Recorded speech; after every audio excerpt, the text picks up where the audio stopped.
Oke, shalom, selamat malam. Hari ini acara kelas RA, short class yang keempat. Ya, kita kasih judul Mencari Tuhan. Jadi gimana sih mencari Tuhan? Mencari Tuhan itu apa? Yang dicari gimana dan gimana? Itu ya. Kita baca ayatnya Yesaya 55, 6 sampai 11 ya. Yesaya 55 ayat 6. Carilah Tuhan selama ia berkenan ditemui. Berserulah kepadanya selama ia dekat. Baiklah orang fasik meninggalkan jalannya dan orang jahat meninggalkan rancangannya. Baiklah ia kembali kepada Tuhan. Maka dia akan mengasihani dan kepada Allah kita, sebab ia memberi pengampunan dengan limpahnya. 8. Sebab rancanganku bukanlah rancanganmu dan jalanmu bukanlah jalanku. Demikianlah firman Tuhan. 9. Seperti tingginya langit dan bumi, demikianlah tingginya jalanku dari jalanmu dan rancanganku dari rancanganmu. 10. Sebab seperti hujan dan salju turun dari langit dan tidak kembali ke situ, melainkan mengairi bumi, membuatnya subur dan menumbuhkan tumbuh-tumbuhan, memberi benih kepada penabur dan roti kepada orang yang mau makan. 11. Demikianlah firmanku yang keluar dari mulutku, ia tidak akan kembali kepadaku dengan sia-sia, tetapi ia akan melaksanakan apa yang ku kehendaki dan akan berhasil dalam apa yang kusuruhkan kepadanya. Ya, karena ini kelas shortcast yang singkat, jadi hanya tidak panjang gitu ya hari ini ya. Padahal ini firman yang bagus, bisa jadi satu sesi panjang kalau dilihat ya. Oke, jadi begini, yang ayat 6. Carilah Tuhan selama ia berkenan ditemui, berserulah kepadanya selama ia dekat. Nah, ini tentang mencari Tuhan, ya. Jadi ada anjuran, cari Tuhan gitu ya. Nah, gimana sih cari Tuhan? Terus cari Tuhan itu apanya yang dicari? Ya Tuhan kan tidak kelihatan, Tuhan itu roh. Ya kan? Nah, oke. Ayat 7 dikatakan gini. Baiklah orang fasik meninggalkan jalannya dan orang jahat meninggalkan rancangannya. Baiklah ia kembali kepada Tuhan. Nah, jadi apa itu cari Tuhan? Nah, cari Tuhan ini tadi ayat 7 ini menjelaskan. Cari Tuhan adalah kamu mencari jalannya dan kamu mencari rancangannya. Nah, ketika kita itu punya satu keinginan mencari Tuhan, itu namanya mencari jalannya dan rancangannya. Nah gitu, begitu kita mencari jalan, kita mencari rancangan Tuhan, itu diomongin, baiklah ia kembali kepada Tuhan. Nah itu sudah kembali kepada Tuhan. Ya, ini enggak domba yang dicari Tuhan. Yang dari 100, satu yang tersesat Tuhan cari, terus Tuhan gendong kembali. Ya, karena dia tersesat, nggak tahu jalan, digendong Tuhan, terus jalan kembali. Ya, kembali kepada Tuhan. Nah, jalan dan rancangannya berarti kita menjadi rancangan awal manusia, segambar dan serupa Tuhan. Nah, jadi cari Tuhan apa? Cari jalannya dan rancangannya. Selama kita itu mau dekat sama Tuhan, kita ibadah, tetapi kita itu benar-benar fokus kita tidak kepada mencari jalan-jalan Tuhan dan rancangan Tuhan, itu kita pasti meleset. Itu kita belum mencari Tuhan dan kita nggak ngerti mencari Tuhan apa. Ya, kadang orang gereja banyak tapi datang ke gereja ibadah banyak tapi bukan benar-benar fokus mencari jalan Tuhan. Ya, begitu kurang lebihnya. Nah, ketika kita ada keinginan saja mencari Tuhan, itu Tuhan senang banget. Justru Tuhan cari orang itu. Ya, Seperti 101 itu yang dicari. Baru kita, ya aku mau mencari Tuhan. Nah, di mana? Ya teman-teman udah tahu posisi Maria, nggak ada lagi cari jalan Tuhan, baca Alkitab, denger-dengeran ya kan? Nah, itu Tuhan ngomong di ayat 7b-nya, maka dia akan mengasihani. Gitu ya. Maka Tuhan akan mengasihani. Dikasih Tuhan loh, luar biasa. Ya, langsung Tuhan jemput itu domba. Langsung digendong.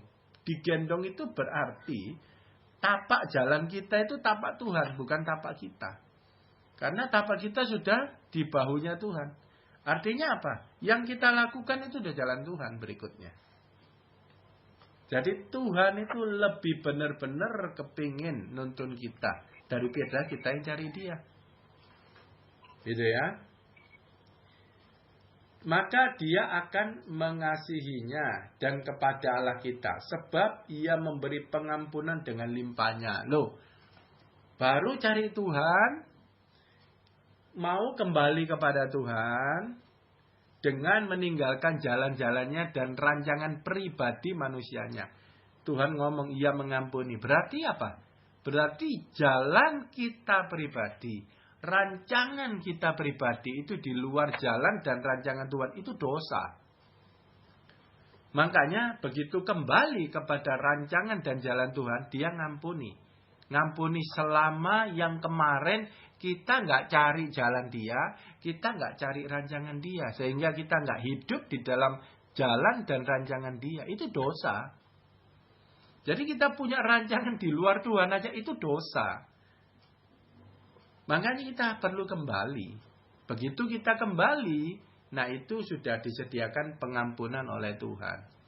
Kalau disediakan pengampunan berarti kita udah tracknya sama dengan Tuhan. Jalannya sama dengan Tuhan. Ya bisa jatuh pasti. Ya karena enggak 100% itu pasti enggak mulus.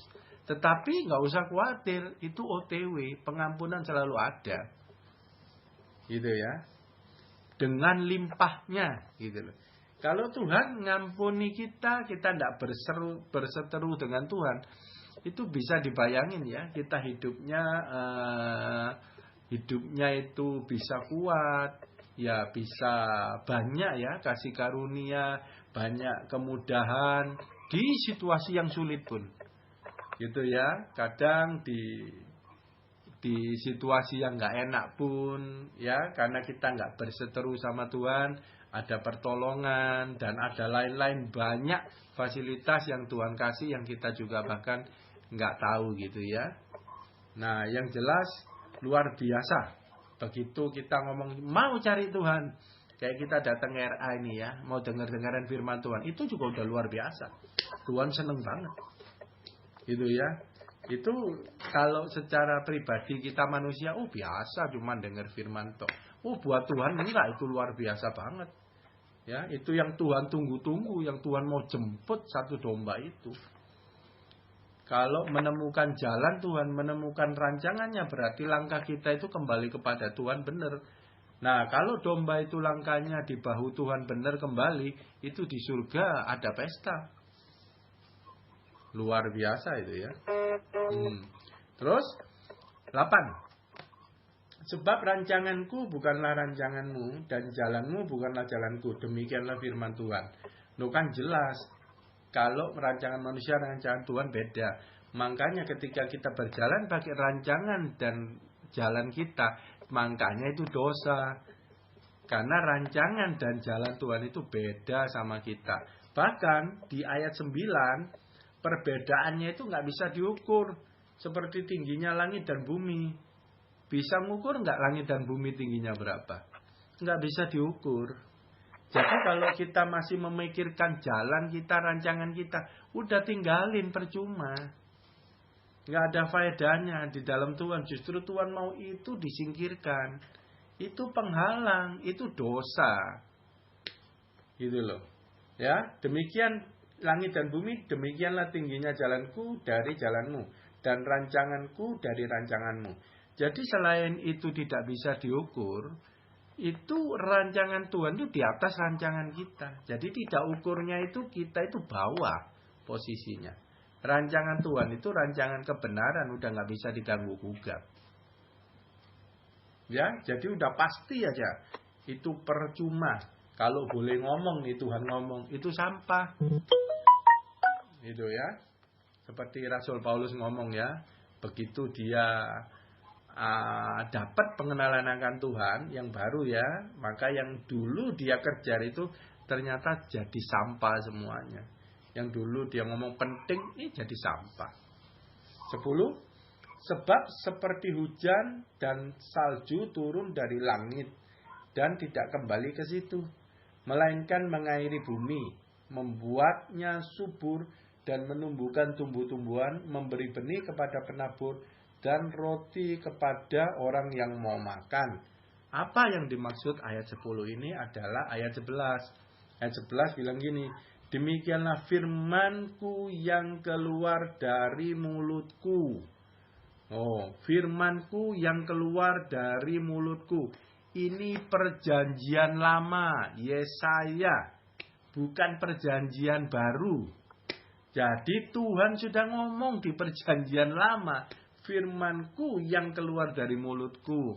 Makanya di perjanjian baru Tuhan ngomong, manusia hidup bukan dari roti saja, tetapi dari firman yang keluar dari mulutnya. Nah, ternyata perjanjian lama sudah ngomong, demikianlah firmanku yang keluar dari mulutku. Jadi yang firmanku yang keluar dari mulutku itu adalah perkataan Tuhan.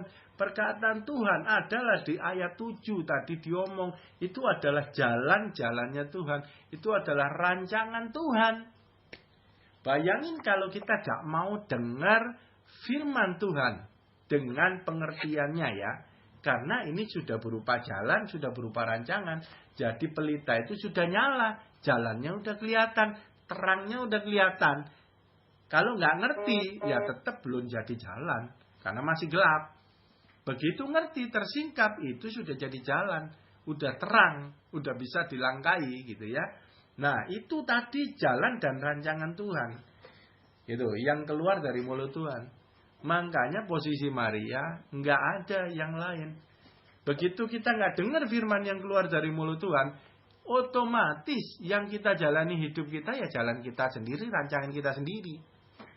Jadi gimana cara lepas dari rancangan pribadi manusia? Gimana cara lepasnya? Nggak bisa. Kecuali dengar rancangan Tuhan. Baru, oh ini rancangan Tuhan kebenarannya, jalannya begini. Baru kita bisa lepaskan jalan manusia kita. Rancangan kita pribadi, jalan kita pribadi kita tinggalkan. Selama rema pengertian firman belum nyampe, belum dengar firman Tuhan yang keluar dari mulut Tuhan itu belum nyampe ke telinga rohani kita, kita tidak bisa meninggalkan jalan dan rancangan kita, nggak bisa, gitu ya kan? Nah, ini firman yang keluar dari mulut Tuhan itu dikatakan seperti hujan dan salju turun dari langit, ya, turun dari langit nih, dari surga langit kan, dari atas. Dia tidak kembali ke situ. Jadi emang tujuannya dia ke manusia itu, ke bawah. Dari surga ke bawah. Emang perkataan Tuhan itu emang khusus ditujukan untuk manusia. Siapa yang mau mendengarkan. Ya, tapi sesi-sesi yang dulu-dulu udah tahu ya. Nggak semua orang ternyata yang Tuhan kasih. Ya, perkataannya ya. Ada kriteria-kriterianya ya. Nah, terus dia ngomong, melainkan mengairi bumi, membuatnya subur dan menumbuhkan tumbuh-tumbuhan. Kalau ngomong mengairi bumi, itu berbicara tanah, itu di perumpamaan perjanjian baru itu berbicara hati. Ya, menabur yang di tanah kering gini gitu itu kan di hati semua taburan firman. Nah, ini mengairi bumi, jadi dia membasahi bumi. Makanya yang terima Tuhan Yesus ada Roh Kudus, dia tidak akan haus selamanya. Dia akan jadi mata air di dalamnya. Kan di perjanjian baru jawab ya. Nah, seperti itu ya. Perjanjian baru luar biasa loh. Ya, nyambung dia jawab dari perjanjian lama. Dan membuatnya subur dan menumbuhkan tumbuh-tumbuhan. Membuatnya subur. Berarti begitu benih, terus dia mengairi hati kita, membuat subur tumbuh-tumbuhan. Nah, itu kan berbicara tentang tumbuhan subur itu nanti berbuah. Buah-buah roh. Buah-buah roh itu kan mendengar, mengerti, maka berbuah. Ya, tidak hasil usaha kita. Kalau hasil usaha kita, jalan kita, rancangan kita itu dosa di mata Tuhan. Justru begitu perkataan Tuhan kita mengerti, itu jalan dan rancangan Dia. Dan nanti Dia yang bergerak. Ya, Dia akan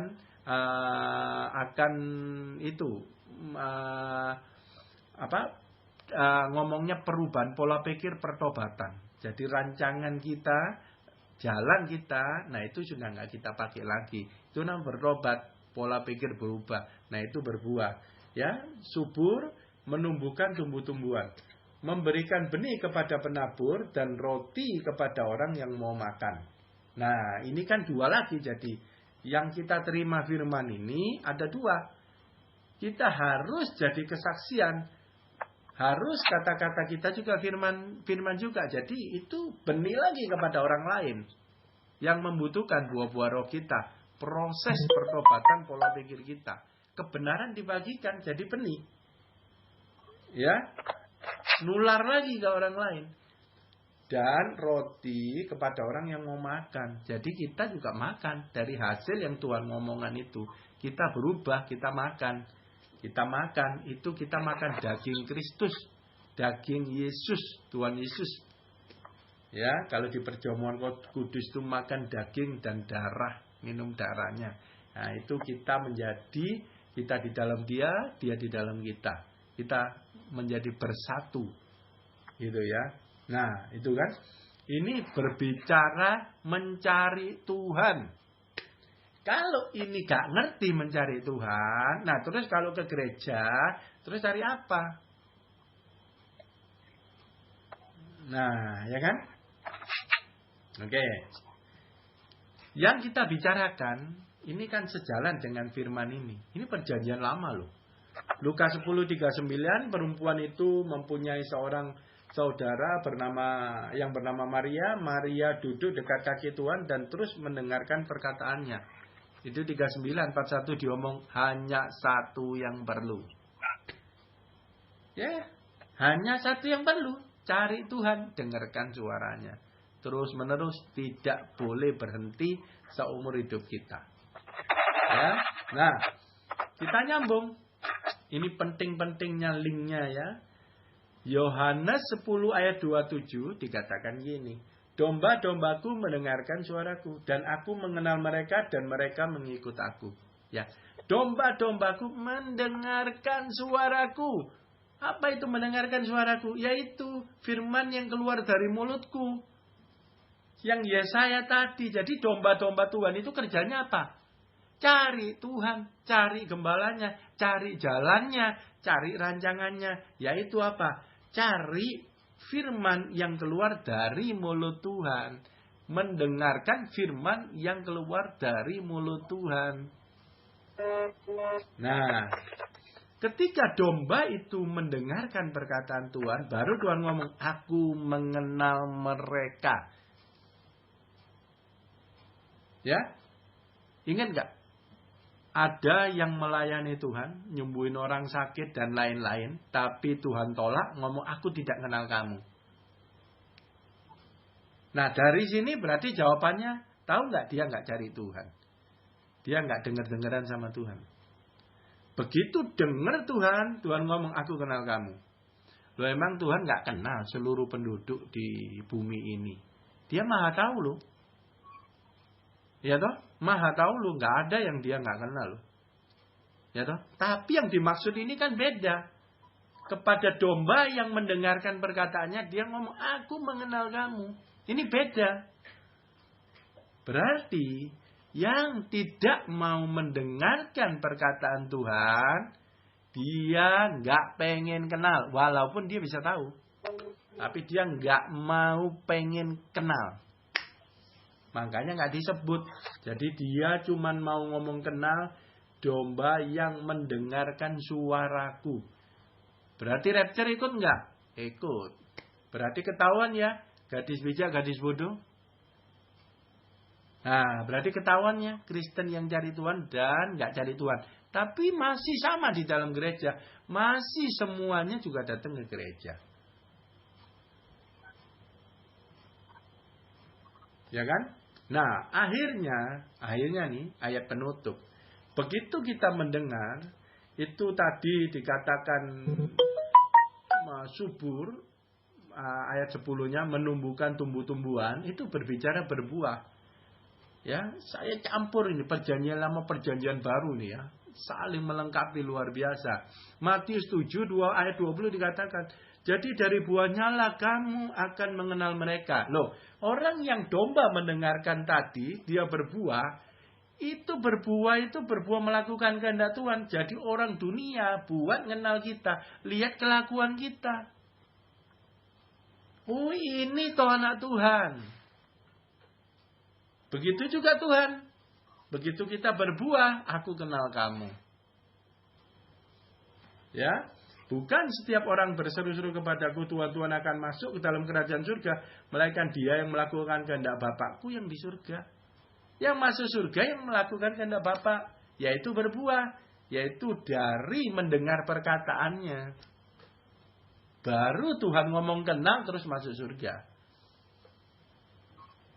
Ya, terus ayat 23-nya, pada waktu itulah aku akan berterus terang kepada mereka dan berkata, aku tidak pernah mengenal kamu, enyahlah daripadaku, kamu sekalian pembuat kejahatan. Tuhan gak mau kenal. Bukan Tuhan gak bisa kenal, Tuhan gak mau kenal. Jadi, narik lagi mundur, mendengarkan perkataan Tuhan itulah kunci penyembahan. Nggak mendengar, nggak ada hidup kita yang bisa dipersembahkan kepada Tuhan. Setiap langkah kita adalah langkah dosa di hadapan Tuhan. Jadi cari Tuhan gimana? Posisi Maria, duduk diam dan terus mendengarkan perkataannya. Baca Alkitab setiap hari. Luar biasa, Tuhan Yesus dahsyat.